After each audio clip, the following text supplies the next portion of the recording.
all those in favor of authorizing a center for higher education in the city of Louisville signify by saying aye.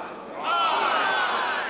Then, by the action of the Kentucky General Assembly, this 10th day of February, 1798. All right, gentlemen. With your pledges and your signatures, we have taken the opportunity provided by the legislature and given life to Jefferson Seminary. Now, our job is to raise the necessary funding to open the institution. Well, we found the money. For something as wonderful and necessary as this, you can always find the money.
Ladies and gentlemen, I present to you Dr. John W. Shoemaker, the 16th President of the University of Louisville. Gee, how time flies. 200 years. Bricks and mortar, dreams and vision. Quite a trip, quite a place.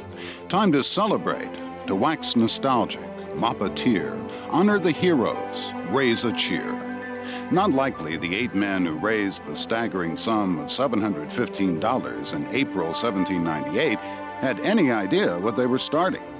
One's vision cannot scan centuries, after all. So they just took the opportunity the legislature had given them and put their money where their dreams were. Their names were Croghan, Bullitt, Merriweather, Thurston, Churchill, Anderson, Taylor, and Thompson, by the way. Thank you, gentlemen. Thanks for being the first to believe in the University of Louisville. We'll take it from here. And here is where we have taken it. The University of Louisville, the academic focal point of my hometown. The singular bond of nearly 1 million citizens and thousands of students who bus and walk and bike and drive to class every day to make themselves ready for nothing less than life. There really is no experience quite like it. A time to dream, to plan, to pause, to reflect, to make ready for the long journey to the unbroken horizon of limitless possibilities. In our nostalgia, the way it was is the way it remains, an amber memory of moments filled with familiar faces and comforting places.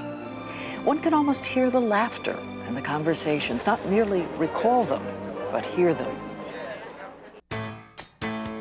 Every time I come back here, it's amazing how much things have changed, but yet it feels so familiar. Maybe it's because I'm seeing it with my eyes, but remembering it from somewhere else. I was a junior varsity cheerleader in my first tour as a student.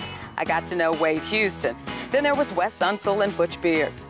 Butch still calls me whenever he's in Atlanta. Ed Hamilton was our resident artiste.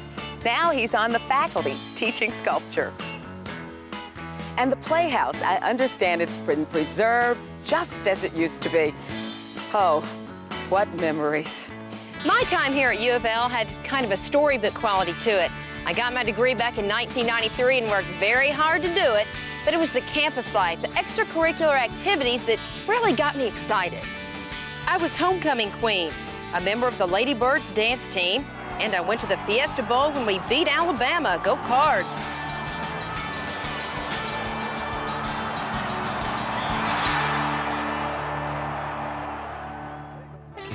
I was a night school student, which is kind of strange. I went 4 years to night school, and weekends and summers. And I had to get out in 4 years to keep my deferment from the draft. And just as soon as I graduated, they took me. So that was kind of hard, working full-time during the day, taking 15, 18 hours a night full-time. I found out how much I didn't know, how much there was to know, and how to get a hold of that information. This was a magnificent place. It was Gardner Hall. I had a class in here that was just astonishing. It was a 20th century novel class in which I learned about people that I never would have known otherwise. André Gide, Albert Camus, Thomas Mann, Borges, the folks you don't find in the drugstore magazine rack, you know, and... My husband and I went to medical school together, got married the year before we entered. I remember there was always a volleyball game going on out in the quadrangle. We would have a class break. You were exhausted and needed something to clear your mind and get your blood pumping, and there it was, the perpetual volleyball game. Careers and the separation that comes with the completion of studies have a way of making those shared times with students even more precious. That's the value of reunions, I suppose, the reason why homecoming every year is so special. Whatever I am, as a doctor, a wife, a mother, a Louisvillian, I owe in some way, large or small, to U of L. There is a debt owed to U of L, I suppose, by each of us. It's not an onerous burden in the conventional sense. That's because it goes on in much the same way one always is obliged and grateful to family. And like family, U of L is changing, growing as never before. Healthier at 200 than I expect to be. There may have been a time when this was a sleepy municipal school, but that time is long gone, and the nation and the world are beginning to understand that in a way that perhaps the community does not. People in Louisville, I think, are beginning to get the message that this university really is nationally known and nationally respected. It's one of the top 9% of American universities by any reasonable measure. And conversely, what a wonderful asset to the educational program of this university, this community is.